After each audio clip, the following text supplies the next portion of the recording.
So for today's video guys, magbinigmit ta. So gi-slice ni daan ni Baby Boy. Bukal na po siya daan og tubig. Bukal naman siya, ilunod ko na ang pilit og ang sago nga colorful. Wow!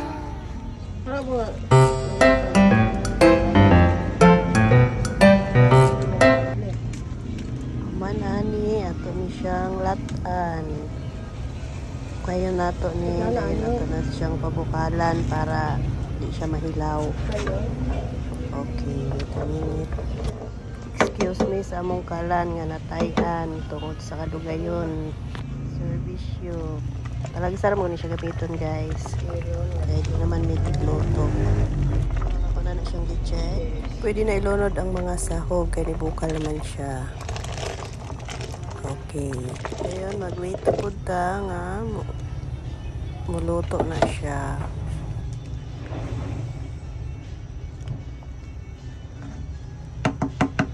Puno man oy. Oh, puno ang kaldero. Butangan ng gasukal 750 grams akong ibutang anak guys. Para tamis ra gamay. Kaya isa man ni siya kakaldero nga puno kaawas-awas. Butangan po ni siya nako og gamayng asin saka kumkum. Para na siya mag-balance ang iyang katamis. Oh, for your information, kabalo ko anak no.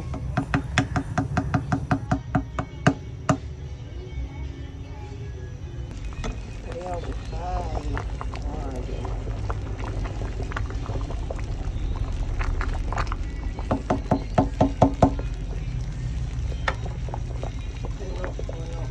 So ato ning i-check, so nibukal naman ni siya.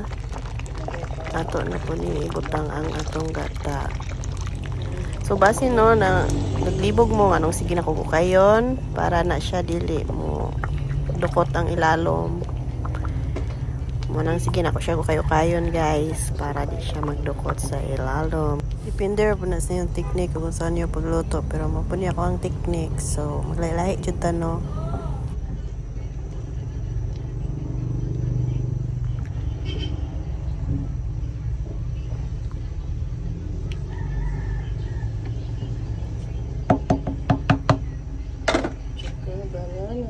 Ibutang ang ato ang saging.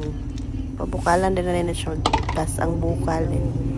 Mo na finish na mga una dayon mi ani ron.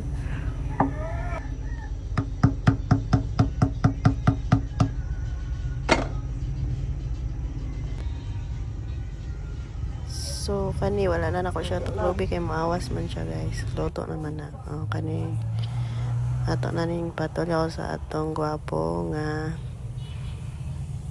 tindero. Tuara hinambit si Manoy.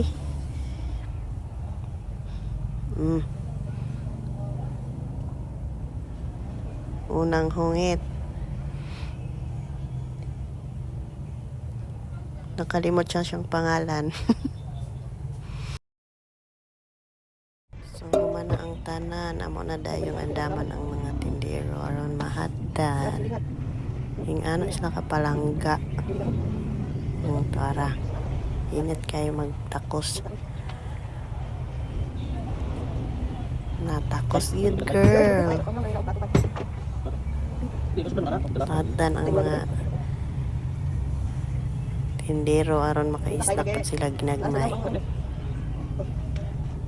Pulihan daw kung ang kulani kay kubalan siya.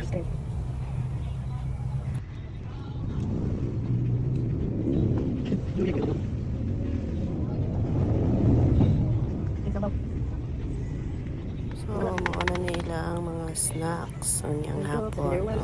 Thank you for watching.